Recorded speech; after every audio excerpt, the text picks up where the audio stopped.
Bill, recently Dr. Khalil Andani, a Harvard-trained philosopher of religion and a Muslim, presented 4 points against your view of the Trinity that we'll examine today. He did this on YouTube. And, it appears that he tried to represent you accurately. And Mhm. you went through your material. And that, of course, is always appreciated. But then it's another matter to properly understand your views. Quite right, Kevin. I do think Dr. Andani has done a respectable job of trying to understand the view that he's criticizing and not just engaging in Muslim polemics.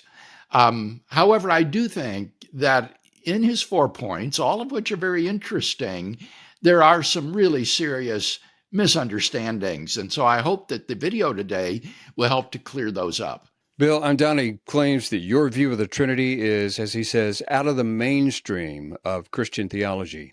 Is he right about that? And does it even matter?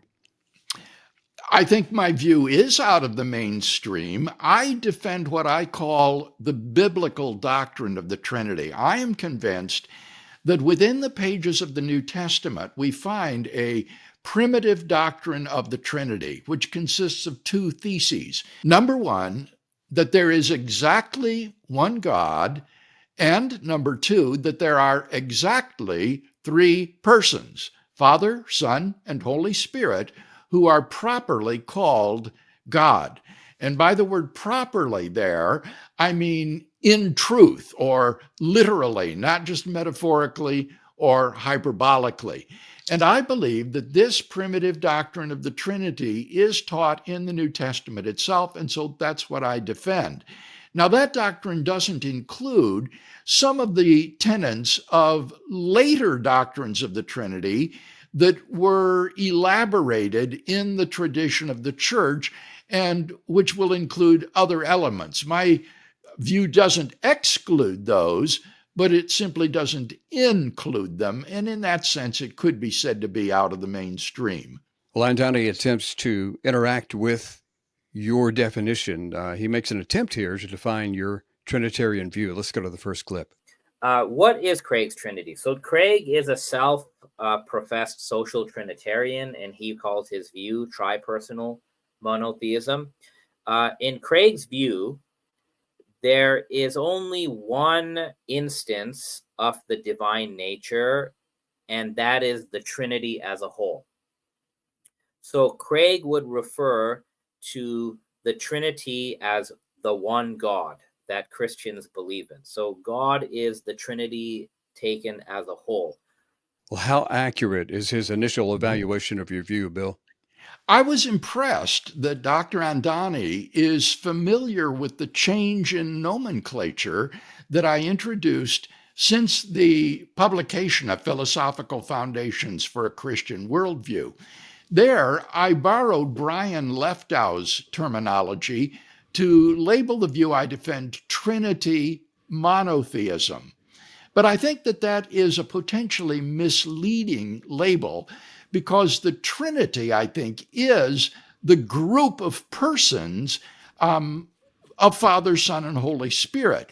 And so the nomenclature that I currently prefer is to say tripersonal monotheism. The single instance of the divine nature is not the group, the Trinity as such. Rather, it is that concrete spiritual substance, God, who is tripersonal. And so I call it tripersonal monotheism.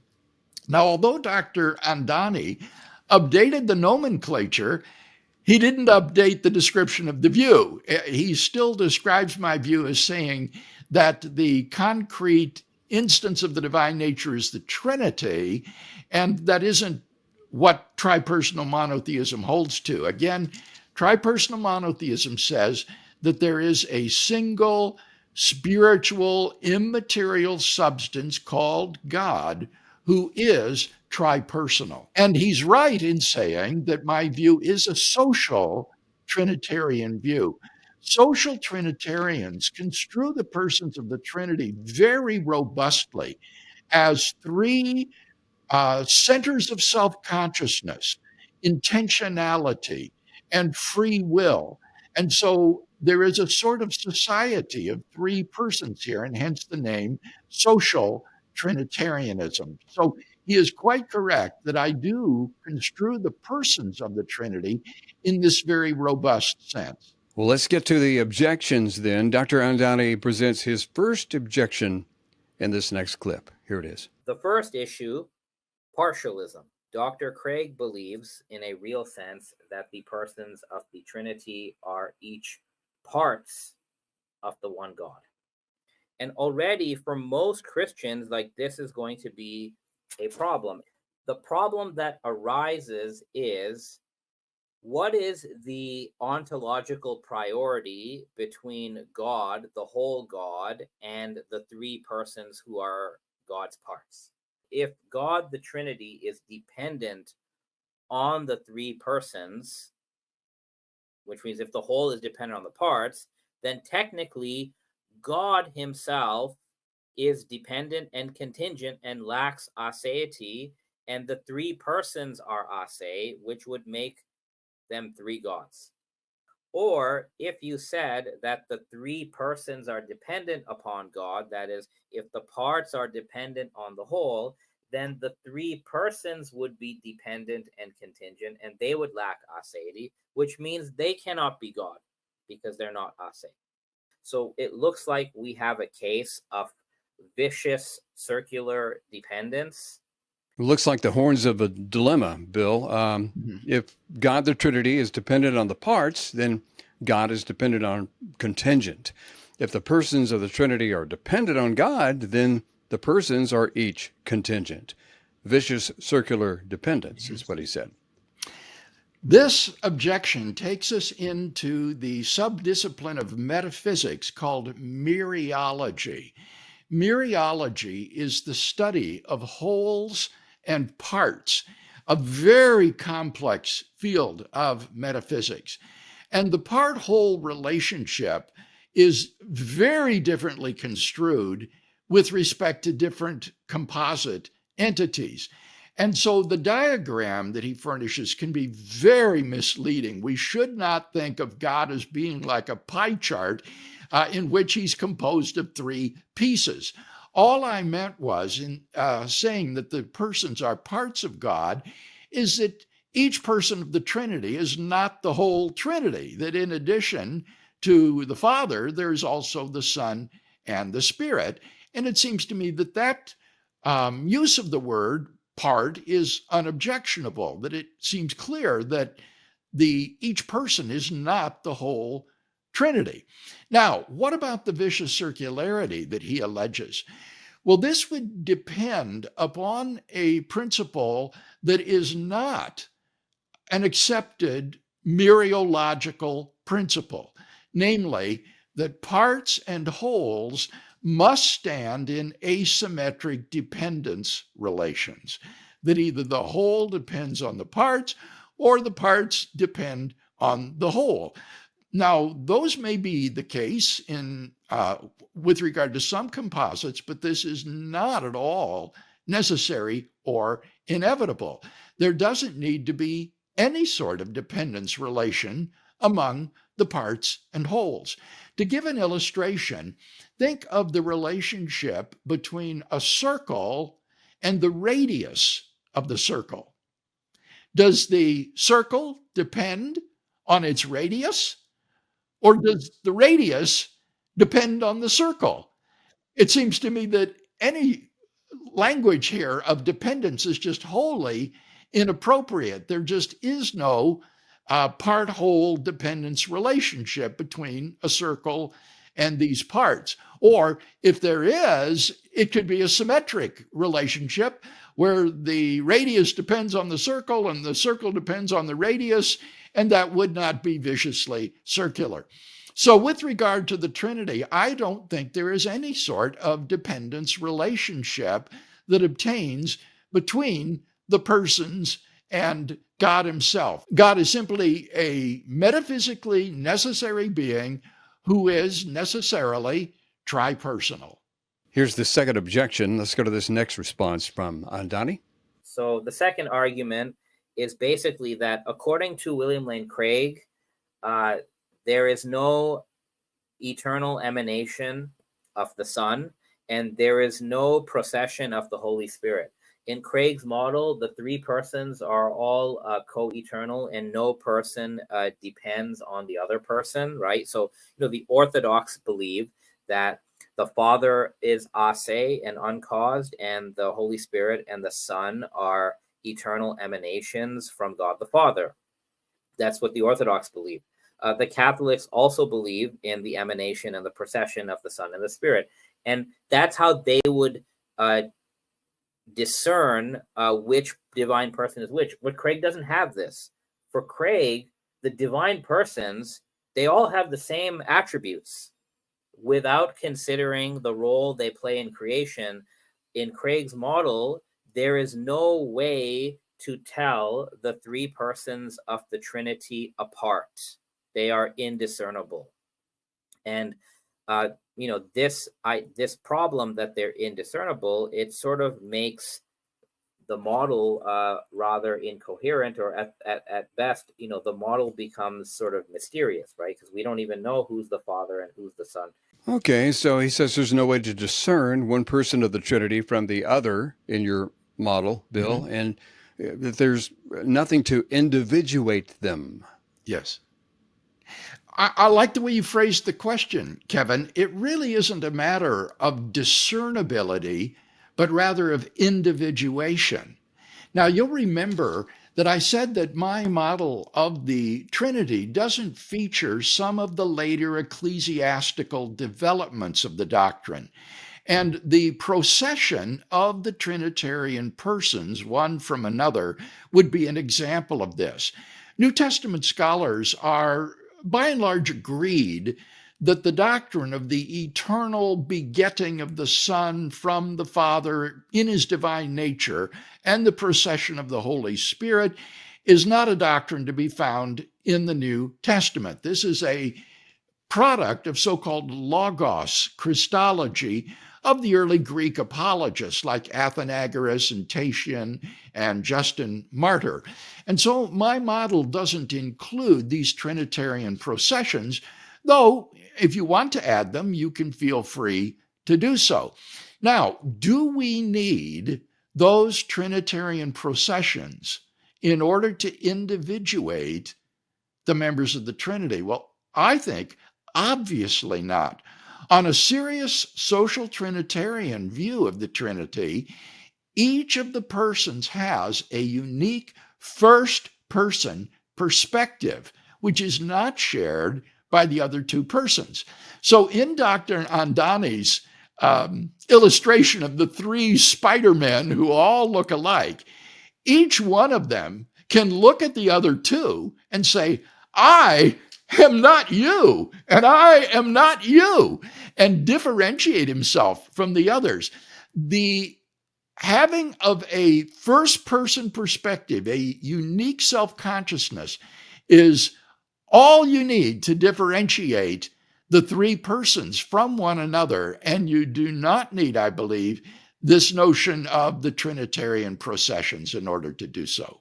And Bill, we get the roles of the persons of the Trinity by revelation, right? I mean, yes, we know from Revelation that what the role of the Holy Spirit does in his ministry and so on, and what the Son does and what the Father does. That's not something that we determine philosophically, is it? Right. He's talking about there's no way to individuate. They can individuate themselves, right, by their knowledge. But as far as we're concerned, we need revelation in order to know what each function is of the. That's right. We can differentiate the persons of the Trinity by the roles they play in the plan of salvation. So we know from Revelation that it is the Son who becomes incarnate and dies on the cross, not the Father or the Holy Spirit. But in terms of the members of the Trinity themselves, say prior to creation, they are individuated simply by their unique first-person perspective and self-consciousness, and standing in what philosophers call an I-thou relationship with one another. Each one is a self-I who is presented with another thou or you, and that individuates them. Here's Dr. Andani's third argument. He addresses your anti-realism or nominalism. Next clip. Let's go to the third argument. William Lane Craig is an anti-realist or a nominalist. William Lane Craig rejects Platonism, and he rejects Neoplatonism. He rejects Aristotelian essentialism. Now, what I thought about is I applied Craig's nominalist view to his view of the Trinity. So remember, for him, the Father, Son, and Holy Spirit are not identical, although he doesn't really tell us how they're not identical, but let's just grant that they're not. So the Father, Son, Holy Spirit, they're not identical, and the three of them together constitute the one God. But here's the problem. If you are a nominalist, you would have to say that the Father, Son, and Holy Spirit, not only are they not identical, but actually they each are a bare particular. So the Father, Son, and Holy Spirit in Craig's model, they have nothing in common. The Father is wholly different than the Son, who is wholly different than the Spirit. As a nominalist, then you cannot affirm that the Father, Son, and Holy Spirit are homoousios. That is, the Father, Son, and Holy Spirit under nominalism are not consubstantial.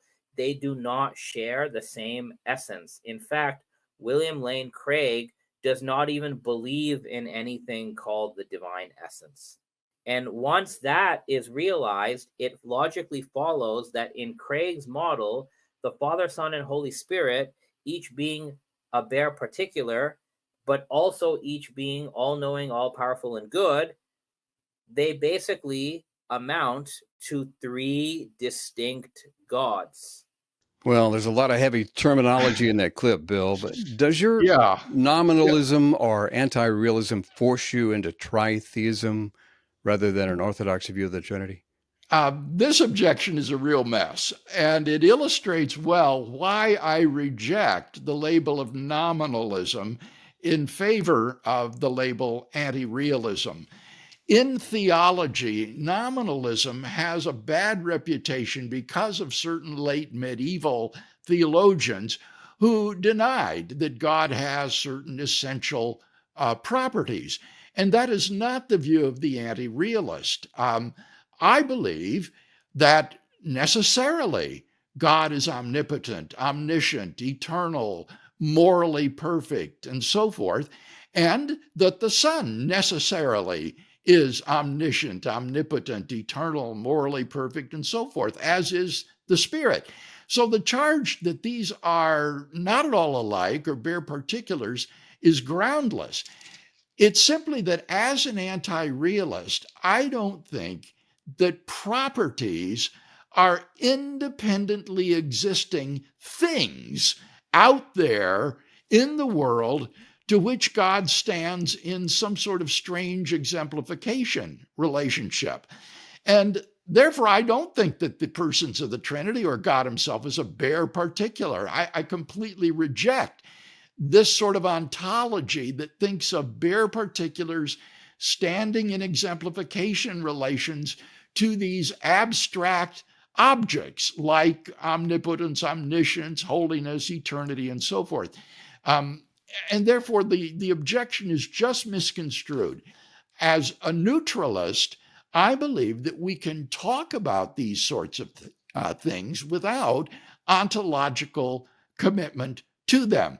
So, for example, when I say that the dog is brown, that doesn't commit me to the existence of an abstract object called brownness, which exists independently and to which the dog stands in some sort of exemplification relationship and in virtue of which the dog is brown. Not at all. I just reject that kind of ontological assay of the dog. If you ask me, well, why is the dog brown? I would say it's because his hair reflects certain portions of the light spectrum that are received then in our retinas as brown. But it's not committed to these entities like properties and so forth in a metaphysically heavyweight sense. But I'm able to affirm all of the traditional truths about God in terms of his attributes and the fact that they are all sharing those attributes. I think that Dr. Andani has just really failed to understand contemporary anti-realism about Platonistic abstract objects. Well, Bill, I said at the beginning of the podcast that Dr. Andani seemed to be trying to represent your views accurately, but he also has misunderstood much of them.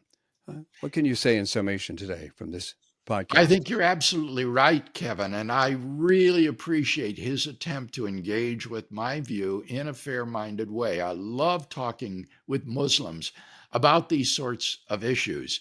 And I think that the failure of his objections illustrates very well for us that before you begin making pronouncements on these sorts of metaphysical questions, that you really need to do your homework and make sure you understand what you're talking about, because these are difficult issues that often involve very subtle nuances and distinctions.